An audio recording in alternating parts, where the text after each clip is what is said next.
तो आशा करते होंगे आप बिल्कुल ठीक हैं। आज का जो मैं वीडियो रहने वाला है इसमें हम पढ़ेंगे परामर्श के बारे में। जो पहले मैंने वीडियो अपलोड की थी उसमें बताया था परामर्श क्या होता है, परामर्श के कई प्रकार होते हैं, उनके सब के बारे में डिस्कस किया था पहले वीडियो में। तो इसी मतलब चैप्टर का दूसरा वीडियो हम लेकर आएँगे। इसमें तो हम पढ़ाएँगे परामर्श के जो अब मैंने यहाँ तक ये सब पढ़ा दिया था, ठीक है? ये पूरा मैंने कवर अप कर दिया था पहले ही वीडियो में। तो यहाँ से हम सेकंड वीडियो लेकर आए हैं इस चैप्टर से, ठीक है? तो चलिए स्टार्ट करते हैं आज का वीडियो बिना किसी देरी के। अगर आप पहले देखो इस चैप्टर का अगर पहला पार्ट आप नहीं देखे हैं तो प्लीज़ उस चैप्टर को आप देख सकते हैं। देखो हम उस वीडियो का डिस्क्रिप्शन बॉक्स में लिंक डाल देंगे। पहले इस चैप्टर का पहला पार्ट जो हमारा पढ़ा है वीडियो, उसके बाद उसको पहले देख लीजिए, उसके बाद नोट बनाइए, फिर उसके बाद इस वीडियो को देखेंगे तो अच्छी चीज़ें समझ में आएंगी। तो चलिए स्टार्ट करते हैं आज का वीडियो बिना किसी देरी के।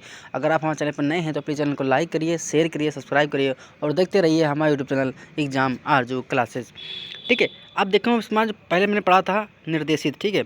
निर्देशित परामर्श के 2 गुण सब देखे थे। अब हम पढ़ेंगे अनिर्देशित परामर्श क्या होता है।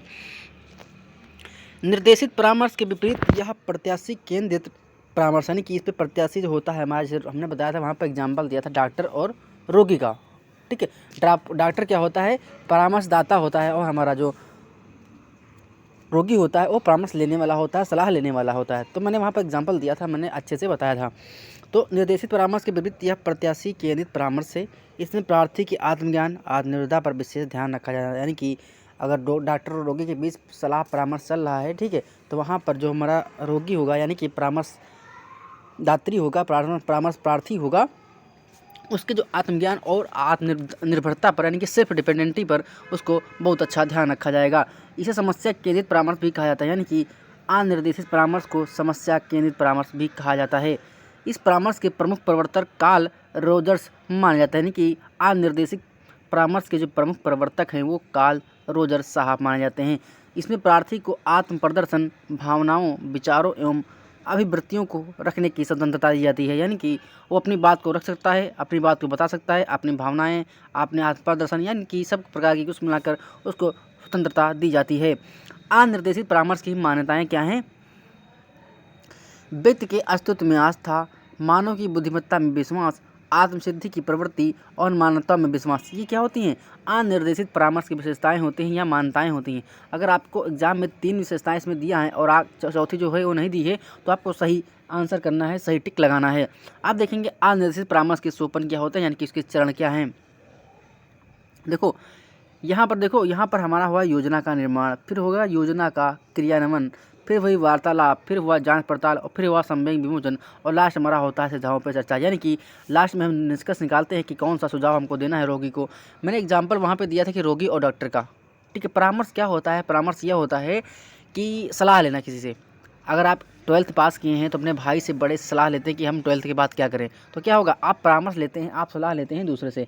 इसी प्रकार अगर कोई रोगी बीमार होता है तो डॉक्टर के पास जाता है, डॉक्टर सलाह लेता है, सर हमारे पैर में दर्द है, हमारे पेट में दर्द है, हमारे सर में दर्द है, तो सलाह लेता है, तो डॉक्टर उसी के हिसाब से उसको दवा देते हैं और ठीक हो जाता है। तो क्या हुआ? वहाँ पर एक सकारात्मक परामर्श हुई, यानी कि नेगेटिविटी नहीं थी, वहाँ पर एक सकारात्मक परामर्श दिया गया डॉक्टर के द्वारा या आपके बड़े भाई द्वारा आपको दिया गया। तो ये प्रकार क्या है? सलाह देना या परामर्श कहलाता है। मैंने पहले वीडियो में बहुत अच्छे से बताया है। नेक्स्ट है अनिर्देशित परामर्श के लाभ क्या होते हैं।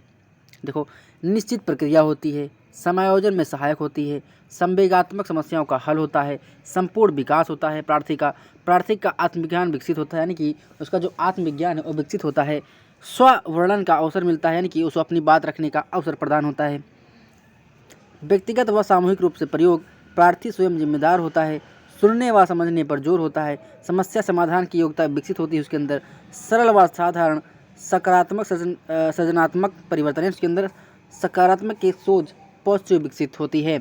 अब देखेंगे हम अनिर्देशित परामर्श के दोष क्या होते हैं। यह जो परामर्श होता है उसमें अधिक समय लगता है, भूतकाल की परिस्थितियों में अवहेलना देखने को मिलती है, परामर्शदाता जो होता है वो निष्क्रिय होता है, यानी कि जो परामर्श देता है वो थोड़ा निष्क्रिय रहता है, जो हमारा परामर्श लेता है वो हमारा थोड़ा सक्रिय होता है, थोड़ा एक्टिव होता है। सभी प्रकार की परिस्थितियों में उपयोग नहीं है, यानी कि आप ऐसा नहीं है जहाँ पर इस अनिर्देशित परामर्श का काम होगा वहाँ पर वहीं यूज होगा, ये सब जगह पर फॉलो नहीं करता है। अपरिपक्व परामर्श प्रार्थी के लिए उपयुक्त नहीं है, यानी कि जो अमेच्योरिटी कम होती है वहाँ पर परामर्श इसके लिए उपयुक्त नहीं है, यानी कि प्रार्थी के लिए उपयुक्त नहीं है।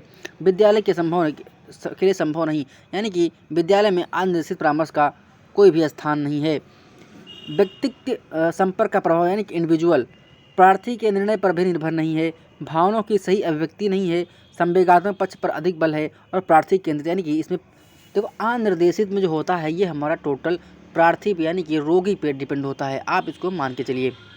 ठीक है, प्रार्थी अपनी बात को अच्छे से रखता है, उसके अंदर आत्मज्ञान की विकसित होता है, सेल्फ डिपेंडेंट होता है, तो वो टोटली अपने ऊपर डिपेंड होता है। और इसमें जो प्रार्थी होता है यानी कि रोगी जो होता है वो बहुत ही एक्टिव होता है परामर्शदाता की अपेक्षा। अब हम देखेंगे तीसरा पार्ट हमारा था समन्वित परामर्श। इसमें क्या है, इस परामर्श के प्रवर्तक FC टोम साहब हैं। यह परामर्श निर्देशित तथा अनिर्देशित परामर्श दोनों का संयोग होता है, यानी कि जो हमने परामर्श के 3 पार्ट बताए थे, अनिर्देशित, निर्देशित और समन्वित परामर्श। समन्वित परामर्श उसमें होता है जिसमें निर्देशित और अनिर्देशित दोनों का संयोग होता है, उसे हम समन्वित परामर्श कहते हैं। यह दोनों का मध्य मार्ग होता है। इसमें परामर्शदाता परामर्शदर्शी की आवश्यकता के अनुसार परामर्श का चयन किया जाता है। परामर्शदाता निर्देशित परामर्श से आरंभ करता है और आवश्यकता पड़ने पर अनिर्देशित परामर्श को भी अपना लेता है, यानी कि आवश्यकता अगर उसे पड़ती है तो वह अनिर्देशित परामर्श को भी अपना लेता है। अब देखेंगे समन्वित परामर्श की मान्यताएं क्या हैं। परामर्श प्रार्थी के समस्या से संबंधित सूचनाओं को एकत्रित करता है, यानी कि जो परामर्श प्रार्थी होता है उससे सूचनाएं यानी कि समस्या से जो रिलेटेड भी हमारी जानकारी होती है उससे एकत्रित करता है और क्या होता है उसके समक्ष प्रस्तुत करता है। विभिन्न परीक्षणों का प्रयोग यानी कि समन्वित परामर्श में विभिन्न परीक्षणों का प्रयोग देखने को मिलता है। प्रार्थी को स्वतंत्रतापूर्वक विचारों को प्रदर्शित करने का पर्याप्त अवसर, यानी कि अगर रोगी है तो उसको अपने विचार प्रस्तुत करने का सामान्य टाइम मिलता है। ठीक है, सामान्य पर्याप्त विचार अपने स्वतंत्रतापूर्वक रख सकता है, अपनी बात को खुले मन से कह सकता है, तो ये चीज़ होती हैं। नेक्स्ट हमारा है अनुकूल परिस्थितियाँ प्रदान करना, यानी कि रोगी के या परामर्श प्रार्थी होता है उसके अनुकूल जो हमारी होती हैं परिस्थितियाँ वो प्रदान की जाती हैं। नेक्स्ट हमारा है परामर्शदाता द्वारा सूचनाओं का विश्लेषण, यानी कि जो हमारा परामर्शदाता होता है उसके द्वारा सूचनाओं का विश्लेषण होता है। नेक्स्ट है परामर्शदाता व परामर्श प्रार्थी दोनों सक्रिय भूमिका में अपना योगदान देते हैं, यानी कि डॉक्टर और रोगी, डॉक्टर हमारा परामर्शदाता होता है और रोगी जो हमारा होता है वो हमारा परामर्श प्रार्थी होता है, दोनों की सक्रिय भूमिका का योगदान होता है, यानी कि दोनों का अपना अलग अलग योगदान होता है। अगर जो रोगी होगा वो सही अपनी बीमारी नहीं बताएगा तो डॉक्टर उसका सही इलाज नहीं कर पाएंगे। ठीक है, इसलिए दोनों का परस्पर सहयोग होता है, दोनों की अच्छी सोच होनी चाहिए, पॉजिटिव सोच। नेक्स्ट है समन्वित परामर्श के चरण क्या हैं। प्रार्थी की आवश्यकताओं का अध्ययन, प्रविधियों का चयन, प्रयोग, प्रभावशील का मूल्यांकन, परामर्श की तैयारी, प्रार्थी तथा अन्य अनुभवी व्यक्तियों की राय प्राप्त और परामर्श की समाप्ति, ये चीज़ देखने को मिलती हैं। क्या ये परामर्श के चरण होते हैं। नेक्स्ट देखें परामर्श के लाभ क्या हैं। समन्वय विधि का प्रयोग, जो हमारी समन्वय विधि होता है उसका प्रयोग देखने को मिलता है। कार्य क्षमता पर अधिक बल, यानी कि कार्य क्षमता पर आपको अधिक बल देखने को मिलेगा। कम खर्चीली, इसमें खर्चा कम आता है। सभी विधियों का प्रयोग हो सकता है। प्रार्थी को समस्या समाधान का पूर्ण अवसर मिलता है, यानी कि जो प्रार्थी होता है हमारा रोगी होता है उसको अपनी समस्या का सलूशन पाने के लिए उसका अच्छा अवसर मिलता है। नेक्स्ट है परामर्शदाता और परामर्श प्रार्थी दोनों समान महत्व, यानी कि दोनों का जो समान महत्व होता है। अधिक प्रभावशाली, ये हमारा अधिक प्रभावशाली होता है, व्यवहारिक होता है, स्वनिर्देशन की क्षमता विकसित होती है, समय की बचत होती है, शक्ति की बचत, आंतरिक व बाहरी वातावरण के दृष्टिगत विविध समस्याओं का समाधान एवं संभव, उचित तालमेल का विकसित, आवश्यकता अनुसार परिवर्तन। अब देखेंगे समन्वित निर्देशन के जो दोष होते हैं, समन्वित जो हमारा परामर्श है उसके दोष क्या होते हैं। विधिपूर्वक आयोजन नहीं, यानी कि इसका आयोजन विधिपूर्वक नहीं हो सकता है। स्थिरता में कमी, अत्यधिक कुशलता की आवश्यकता, अवसरग्रस्त, यानी कि अवसरग्रस्त भी देखने को मिलेगा। नेक्स्ट है परिणाम प्राप्ति में दुविधा, यानी कि जो परिणाम प्राप्त होगा कि हम अंततः किस कंक्लूजन पर निकलते हैं तो उसमें दुविधा हो सकती है, उसमें कुछ देखने को ऐसा मिल सकता है। नेक्स्ट है अधिक लचीलापन, ये हमारा अधिक लचीलापन होता है। नेक्स्ट देखेंगे क्या है परामर्शदाता की अवहेलना। ठीक है, परामर्श परिणाम कम प्रभावपूर्ण होता है। निर्देशित व अनिर्देशित परस्पर विरोधी होते हैं, यानी कि निर्देशित और अनिर्देशित जो हमारे परामर्शदाता और परामर्श प्रार्थी होते हैं एक दूसरे के विरोधी माने जाते हैं इस किसमें, समन्वित परामर्श में। नेक्स्ट है परामर्शदाता की विशेषताएं क्या होती हैं। विशिष्ट एवं सुनिश्चित परिस्थितियों में ही परामर्श प्रदान किया जाता है तथा इसके लिए परामर्श देने वाले व्यक्ति में विभिन्न प्रकार की योग्यताओं एवं कौशलों का होना आवश्यक होता है। पूर्ण तथा प्रशिक्षित व्यवसाय के प्रतिष्ठावान व्यक्ति ही इस प्रक्रिया को संपन्न कर सकता है। उपबोध्य में अपना विश्वास उत्पन्न करने, उसे सहज और निसंकोच रूप से अपनी बात कह देने के लिए प्रेरित कर देना ही स्वयं में ऐसी योग्यता जिसका विकास संभव नहीं है। यानी कि इस प्रकार की चीज़ें होती हैं जो देखने को मिलती हैं, क्या संभव नहीं होता है। नेक्स्ट है, परामर्श के प्रक्रम में परामर्शदाता महत्वपूर्ण भूमिका निभाता है। परामर्श की सफलता बहुत अंशों तक परामर्शदाता की प्रतिभा, ज्ञान तथा दृष्टिकोण पर निर्भर करती है।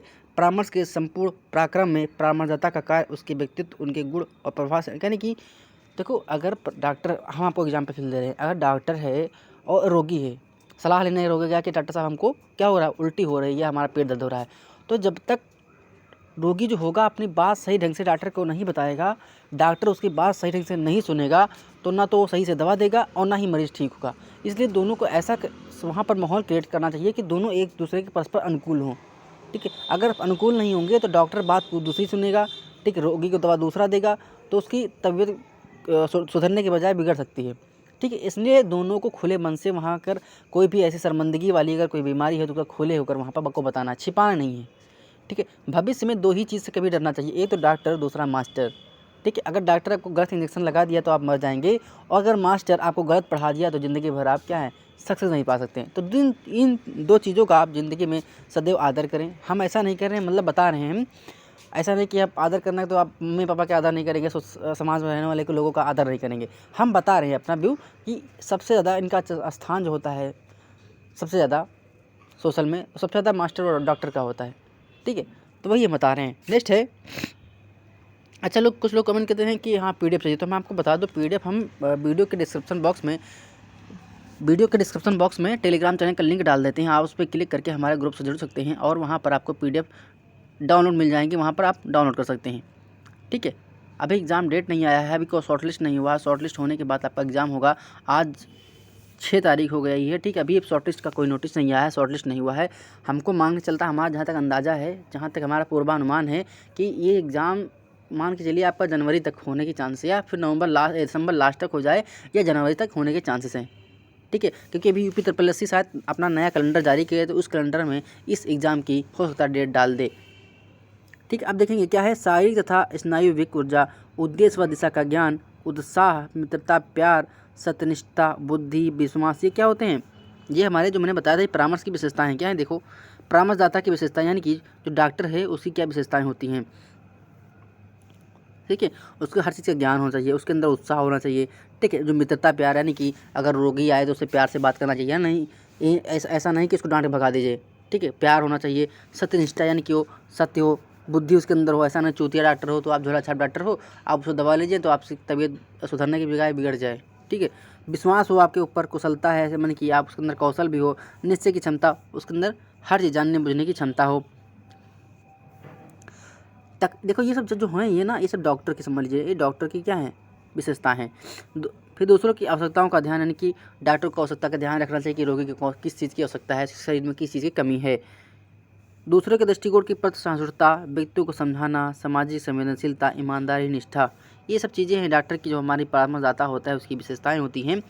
व्यक्तियों से मिलने जुलने की योग्यता, व्यक्तियों में रुचि रखना, धैर्य, पारस्परिक संबंधों में सौहार्द, दूसरे व्यक्तियों को प्रभावित करना, नेतृत्व करने की योग्यता और सहयोग देना, ये सब सारे जो होते हैं ये हमारे परामर्शदाता यानी कि डॉक्टर की ये विशेषताएं होती हैं। अगर आप अपने बड़े भाई से परामर्श ले रहे हैं तो उसकी योग्यताएं यानी उसकी ऐसी विशेषताएं हो सकती हैं। नेक्स्ट देखेंगे, उत्तम आचरण, उसका आचरण उत्तम होना चाहिए। मानव प्रकृति में आस्था होनी चाहिए, सहायता करने वाला हो, स्वास्थ्य हो, ऐसा नहीं डॉक्टर साहब रोगी खुद हैं, खुद डॉक्टर साहब रोगी हैं और आपके जो भाई से आप सलाह ले रहे थे कि भाई बताइए कि हम ग्रेजुएशन में कौन सा सब्जेक्ट लें, भाई खुद ग्रेजुएशन में फेल पड़े हैं तो आपको क्या बताएंगे। तो वो पढ़े लिखे हों, वो स्वास्थ्य हों, वो मृदभाषी हों, उनके अंदर एक समान सबके प्रति संवेदनशीलता हो। ऐसा नहीं है कि खुद ही वो 10 बार फेल हो चुके हैं, आप उनसे पूछ रहे हैं। तो फेलोर से मत पूछिए, जो अच्छे जानकार होते हैं उनसे आप सलाह लीजिए। मृदभाषी हो, आकर्षक रूपरेखा हो, स्वच्छता हो, कार्यक्षमता हो, आत्मविश्वास, ये सब सारी चीज़ें क्या हैं, एक परामर्श देने वाले यानी कि डॉक्टर या भाई में हो सकती हैं। अब हम देखेंगे परामर्शदाता की भूमिका क्या होती है। ठीक है, विद्यालय, घर, समाज के मध्य संबंध विकसित करने में सहायता देना है, यानी कि आपका जो टीचर है आपको सलाह लग सकते सर हम कैसे पढ़ाई करें। ठीक है, वो विद्यालय में हो सकता है, घर में आपके पापा के हम पापा कैसे क्या करें, समाज में रहने वाले लोगों से समझ विकसित कर सकते हैं। छात्रों को स्वयं समझने तथा भविष्य की योजना बनाने में सहायता देना, यानी कि छात्र जो मास्टर होते हैं वो बच्चों को सलाह देते हैं कि बच्चों ऐसे पढ़ना ऐसे पढ़ना, सलाह ही तो देते हूँ। तो क्या आपका बहुत भविष्य संभाल सकते हैं, आपको बता सकते हैं, आपको एक प्रकार का गाइड कर सकते हैं। जैसे छात्रों को विभिन्न प्रकार के पाठ्यक्रमों, विभिन्न सुविधाओं एवं सूचनाएं प्रदान करना, यानी कि जो टीचर होते हैं वो पाठ्यक्रम के बारे में बताते हैं कि सिलेबस ये है, इतना पढ़ लो, इतना एग्जाम में आ जाएगा। तो क्या है, एक प्रकार का परामर्श देते हैं, एक प्रकार की सलाह देते हैं। देखो, परामर्श बराबर सलाह, आप परामर्श को आप आम भाषा में सलाह समझ लीजिए, सलाह। ठीक है। नेक्स्ट है विद्यालय से संबंधित विभिन्न समितियों की रुचि प्रदर्शित करना तथा भाग लेना। ये सब चीज़ें होती हैं। विद्यार्थियों को विभिन्न प्रकार की परीक्षाओं में अवगत कराना, यानी कि आप जो मास्टर हैं वो सलाह देगा कि आपका एग्ज़ाम है, आपका एग्ज़ाम नज़दीक आ गया, आप पढ़ाई करते रहिए। तो क्या वो आपको सलाह ही दे रहे हैं, एक प्रकार का आपको बता रहे हैं। विद्यार्थियों की रुचि, अभिरुचि, योग्यता तथा शारीरिक गुणों का वस्तुनिष्ठ रूप में मापन करना, उनका मापन भी करते हैं। ठीक है। वो जानते हैं, टीचर समझते हैं कि आपके अंदर क्या क्षमता है, आप क्या कर सकते हैं, आप किस सब्जेक्ट में माहिर हैं। ये सब चीज़ें मास्टर जान जाता है, टीचर एक जान जाता है। संवेगी कठिनाइयों का अनुभव करने वाले छात्र को संबंधित विशेषज्ञों के पास भेजना, निर्देशित सेवार्थी का उत्तरोत्तर अध्ययन करना, निर्देशित सेवाओं के परिणामों का मूल्यांकन करना, छात्रों की वास्तविक स्थिति का अध्ययन करने हेतु भ्रमण की योजना बनाना, युवकों की नौकरियों में स्थापित करने में युवक नियोक्ता की सेवाओं के करना, विद्यार्थियों में स्वतः प्रेरणा एवं स्वतंत्रता की भावना का विकास करना। ये सारी जो हैं ये हमारी क्या हैं, एक प्रकार की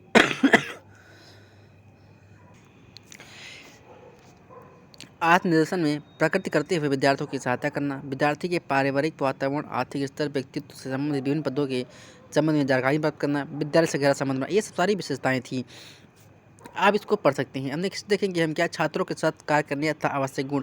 देखो, हम ये PDF डाल देंगे, इसमें लंबा कुछ मतलब है, कुछ समझाने जैसा कुछ है नहीं, आप इसको पढ़ सकते हैं। तो हम PDF डाल देंगे तो वहाँ पर पढ़ सकते हैं, बाकी कुछ समझाने जैसा कुछ इसमें है नहीं। ठीक है।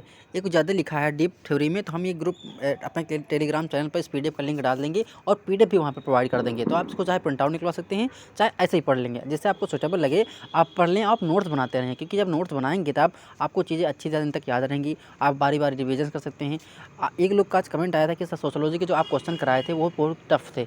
टफ नहीं थे, सोशियोलॉजी सब्जेक्ट ही टफ है। सोशियोलॉजी सब्जेक्ट जो समाजशास्त्र होता है ये बहुत टफ सब्जेक्ट माना जाता है, क्योंकि उसमें इतने राइटर हैं, उन्होंने अपने अपने हिसाब से अपना स्टेटमेंट दिया है, अपना कथन दिया है, हर चीज़ बताया है। ठीक है। सब्जेक्ट आसान आपको तभी लगेगा जब आप बार बार रिवीजन करेंगे, तो आपकी चीज़ें याद रहेंगी, आपके दिमाग में बार बार स्ट्राइक करेंगे, आप उसको रिकॉल कर पाएंगे, तो आप एग्ज़ाम में वही आप बेस्ट परफॉर्म कर सकते हैं। इसलिए हम जो कह रहे थे कि मतलब हम कैसे याद करें, मतलब हमको चीज़ें कठिन लग रही हैं, कठिन नहीं है, ये चीज़ें सबके लिए हैं। ठीक है। तो आप उसको आप अपने हिसाब से पढ़िए, जैसा आपको अच्छा लगे, रिवीजन करिए। अब हम आपको विशेष से अब आपको बता दें, हम प्रैक्टिस से डालते हैं, आपको टाइम नहीं मिल पा रहा है, कहीं पे जॉब कर रहे हैं, कहीं बाहर आ जा रहे हैं, आप सीधा सा ईयरफोन लगा लें, या फिर जो आप जैसे भी आपको सूटेबल लगे आप ईयरफोन लगा के वीडियो चलाते रहिए। बार बार हम क्वेश्चन जब बताते हैं तो क्वेश्चन का सारा आंसर भी बताते हैं, तो आप सुन भी सकते हैं। बस में हैं, ट्रैवल कहीं कर रहे हैं, कहीं भी हैं, तो आप उस समय का सदुपयोग करें। सुबह उठें, आराम से जितना आपको चाहिए उतना, ज़्यादा लंबी वीडियो रहती ही नहीं है। एक दिन में 24 घंटे में आप 1 घंटा नहीं दे सकते हैं, क्योंकि हम ये नहीं कह रहे हैं आप वीडियो देखो तो आप वीडियो देखो तो आप 2 की स्पीड में देखो। ठीक है। तो आपका जैसे मान लो 50 मिनट का वीडियो था, आप 2 की स्पीड में देखेंगे तो 25 मिनट में आपका वीडियो खत्म हो जाएगा। ठीक है। आपको चीज़ें समझ में आने लगेंगी, आप डेली रिवीजन करेंगे तब भी अच्छा परफॉर्म कर सकते हैं। आपके पास एक गोल्डन अपॉर्चुनिटी है, क्योंकि पेट 2021 में जो फॉर्म पड़ा था लड़कियाँ बहुत कम डाली थी।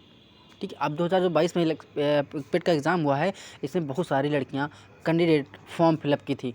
तो इस मंथ के लिए आने वाली वैकेंसी जो होंगी उसमें लड़कियों की मेरिट बहुत हाई जाएगी। बहुत ज़्यादा फॉर्म पड़ा है, इसलिए आपके पास बहुत अच्छा गोल्डन चांस है, आप इसको मिस मत करिए। तैयारी करते अच्छे से रहिए, आप एक जॉब पा जाइए, अपनी लाइफ सेटल कर लीजिए अच्छे से।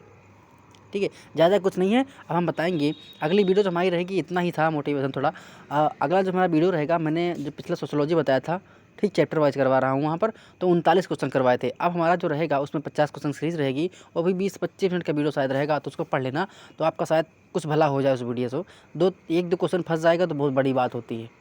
ठीक है। तो आप उसको तैयारी अच्छे से करते रहिएगा, अच्छे से आपका एग्जाम निकल जाएगा। मिलते हैं नेक्स्ट वीडियो में, देखते रहिए हमारा यूट्यूब चैनल एग्जाम आजू क्लासेस। अगर आपको वीडियो अच्छी लगी हो तो प्लीज़ वीडियो को लाइक करिए, शेयर करिए, सब्सक्राइब करिए। धन्यवाद, शुक्रिया।